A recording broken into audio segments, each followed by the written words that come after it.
Nelma Martins Gonçalves, a psychoanalyst, went through experiences that completely transformed her life, but even so, after them, she didn't follow any religion. According to her, when she uses language with words like spirit, God, and soul, it is the way she found to clarify her story and be understood.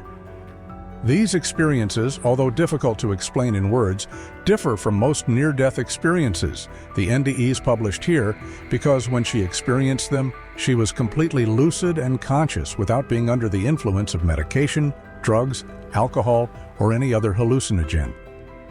She realized that the place where she was taken is more real than here, and the understanding of what exists there cannot be fully explained in life, as it is something very, very vast.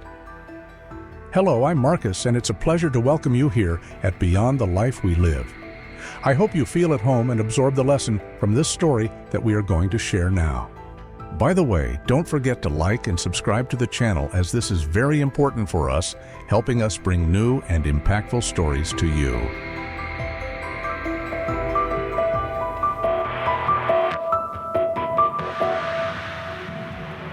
Nelma had been watching videos on this subject for some time, trying to understand what was happening to her.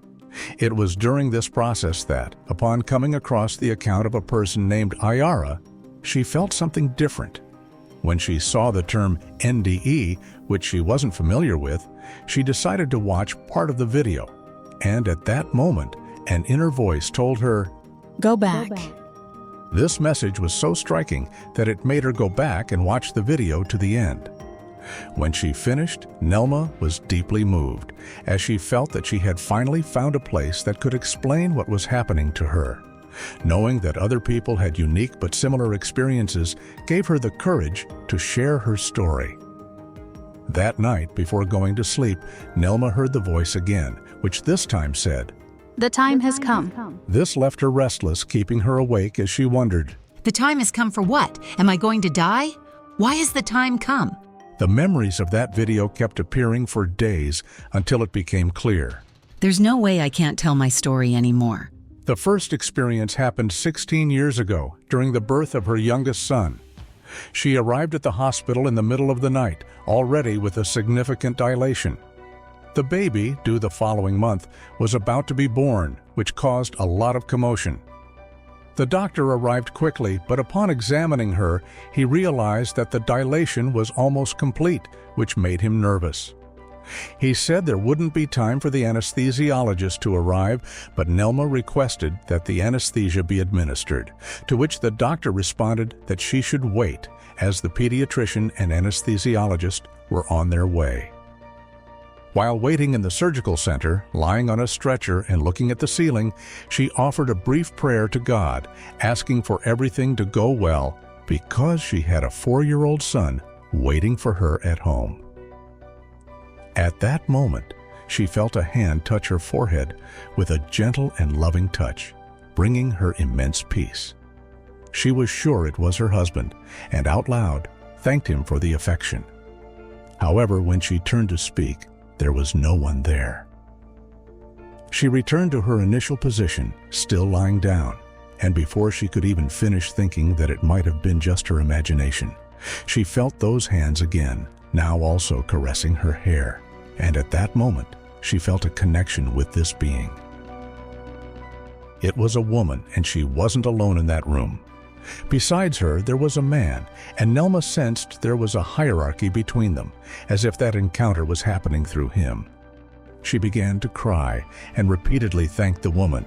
Thank you so much. Thank you so much. Thank you so much. There came a moment when Nelma realized it was time for those beings to leave.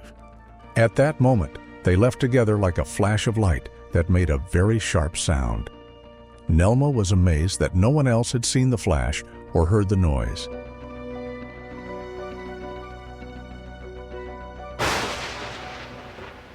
Even after so many years, whenever she closes her eyes, she still feels the hands on her forehead and the phrase. Time passed, life went on as usual, and years later, during a trip to visit relatives, an experience occurred that profoundly transformed her. It was common to travel to visit these relatives, but this time, something was different.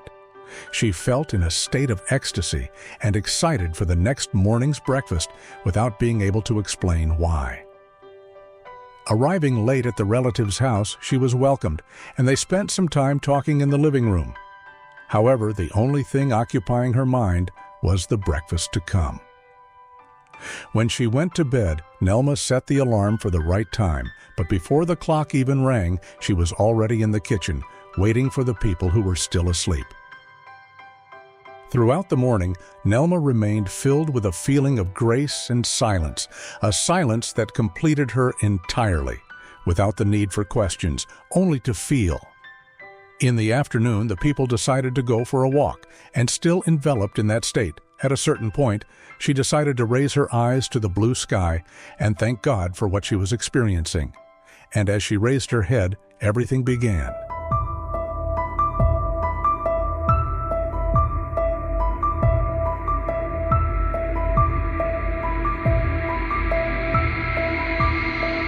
The walls of the surrounding buildings came to life, with that same loving light moving on them, feeling part of everything around her, from the ant on the sidewalk to the flapping of birds and butterflies' wings. Then the first question she directed to the being accompanying her arose.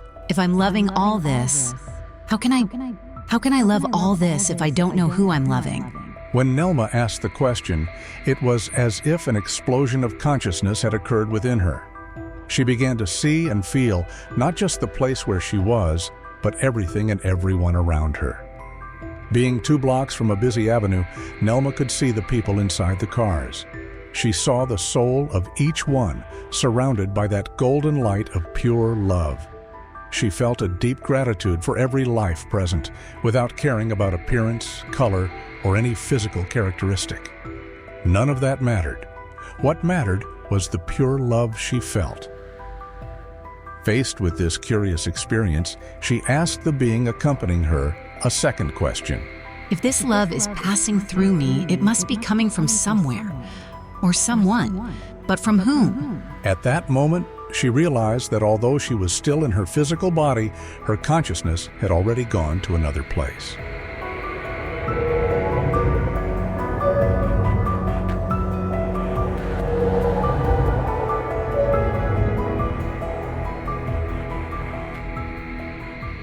Accompanied by the being, she found herself in a place she immediately recognized as her place of origin, her true home. It was then that the being showed her a woman.